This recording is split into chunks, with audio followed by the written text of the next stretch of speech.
Good morning! We are still in Davao. Ayan, I think this is Mount Apo, the tallest mountain here in Mindanao. Kahapon cloudy, hindi siya visible. But today, it's so visible.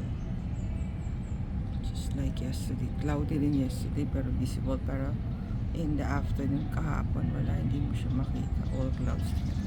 But today, it's visible. Mount Apo. Still in Davao.